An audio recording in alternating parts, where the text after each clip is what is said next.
In 15.2, we are looking at acid base theories and we're expanding on our definition of acids and bases. So, we're going to look now at the Bronsted Lowry acids and bases. So, we're looking at a Danish chemist, J.N. Bronsted, and T.M. Lowry, who is an English chemist. And in 1923, they expanded on our Arrhenius definition of acids and bases, which, if you remember, the acids had to have a hydrogen ion and the bases had to have a hydroxide ion. But they're saying now that we're going to expand on that definition a little bit. So, a Bronsted Lowry acid is a molecule or an ion that's going to be a proton donor. And remember, protons have a positive charge. So, if we look at this reaction, we have HCl and NH3.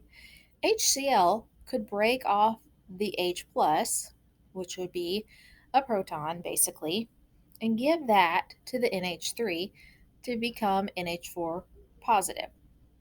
So the HCl would be our proton donor. Now it does follow that definition of the Arrhenius acid because it has a hydrogen ion, but we've expanded that definition just a little bit more.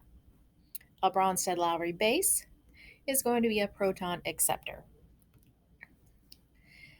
In a Bronsted-Lowry acid-base reaction, the proton is going to be transferred from one reactant to another.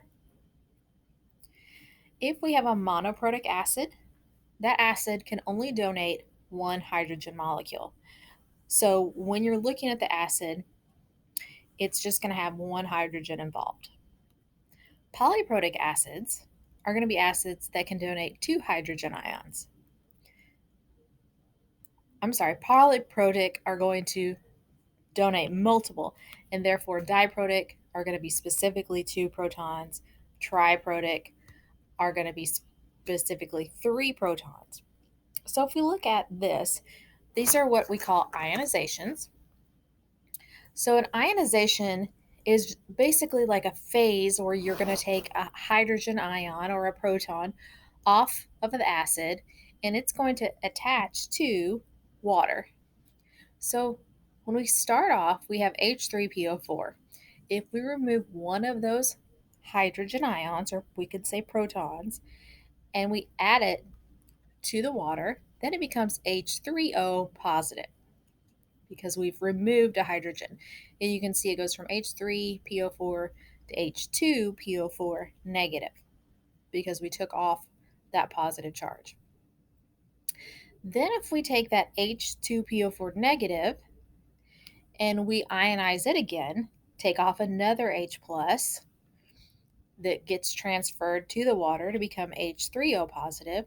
Now we just have HPO4 negative 2.